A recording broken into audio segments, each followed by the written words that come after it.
Hi friends, இந்த 2026 வந்துட்டு எல்லாருக்குமே எந்த ஒரு நோய் நொடியும் இல்லாமல் ஆரோக்கியமாக ரொம்ப சந்தோஷமாக எல்லா விதமான செல்வங்களும் பெற்று வாழணும்னு சொல்லிட்டு நான் உங்கள் எல்லாருக்குமே விஷ் பண்ணுறேங்க. லைஃப்பில் வந்துட்டு ஒரு நாளுமே புதுசு புதுசாக தான் நம்ம புதுசாக ஸ்டார்ட் பண்ண போகிறோம்.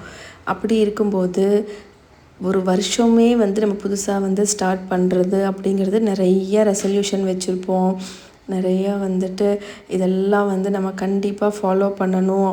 டு டூ லிஸ்ட் நம்ம எல்லாருமே எழுதி வச்சு அதெல்லாம் ஃபாலோ பண்ணி உங்களோட என்னென்ன ரெசல்யூஷன் எடுத்திருக்கீங்களோ, என்னென்னலாம் உங்கள் விஷ் பண்ணுறீங்களோ அதெல்லாம் நடக்கணும்னு சொல்லிட்டு நானுமே கடவுள்கிட்ட வேண்டிக்கிறேங்க. நியூ இயர் அன்றைக்கி மார்னிங் நானும் நேஹாவும் ஹஸ்பண்ட் வேலைக்கு போயிட்டாங்க. நானும் நேஹாவும் கோயிலுக்கு வந்திருந்தோம். சாமியெல்லாம் சூப்பராக கும்பிட்டாச்சுங்க. நீட்டாக தரிசனம் பண்ணிவிட்டு கொஞ்சம் கூட்டமாக இருந்துச்சு, ரொம்ப கூட்டம் இல்லைங்க. தரிசனம் பண்ணி அர்ச்சனை எல்லாம் பண்ணி முடிச்சுட்டு பாயாசம் கொடுத்தாங்க. அதெல்லாமே வாங்கி சாப்பிட்டு வீட்டுக்கு வந்துட்டோங்க. இன்றைக்கி மார்னிங் நான் ஆப்பமும் தேங்காய் பாலும் செஞ்சுருந்தேங்க.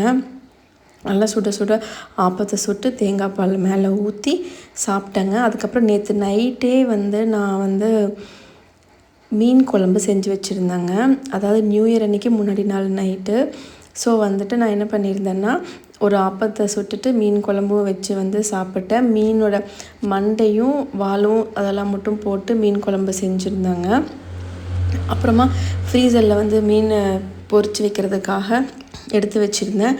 அதையுமே ஃப்ரை பண்ணிகிட்ருக்கேன். என்னோடய ஹஸ்பண்டுக்கு இந்த மீன் குழம்பு இதெல்லாம் பிடிக்காது, ஃபிஷ்ஷே பிடிக்காதுங்க. நேற்று வச்ச ரசமும் இருந்துச்சு. Neha happy new year cake அவளே செய்கிறா அப்படின்னு சொல்லிட்டு என்ன பண்ணிகிட்டு இருந்தாங்கன்னா, இந்த மண் இருக்குது பார்த்திங்களா, அதில் இந்த மாதிரி தண்ணியை மிக்ஸ் பண்ணி இந்த மாதிரி மேலே பூவெல்லாம் போட்டு டெக்கரேஷன் பண்ணிகிட்டு இருந்தா. என்னோடய ஹஸ்பண்ட் ஆஃப்டர்நூன் லஞ்சுக்கு வரேன்னு சொல்லியிருந்தாருங்க. மீன் எல்லாம் அவருக்கு எதுவும் பிடிக்காதுங்களா, அதனால் அவருக்கு இந்த பருப்பு வச்சுருந்தேங்க. அதுக்கப்புறமா சொரக்காய் போட்டு சாம்பார் வச்சுருந்தேன். அப்புறம் உருளைக்கிழங்கு இருக்குங்களா, அது வேக வச்சு இந்த மாதிரி மசியல் மாதிரி செஞ்சுருந்தேங்க.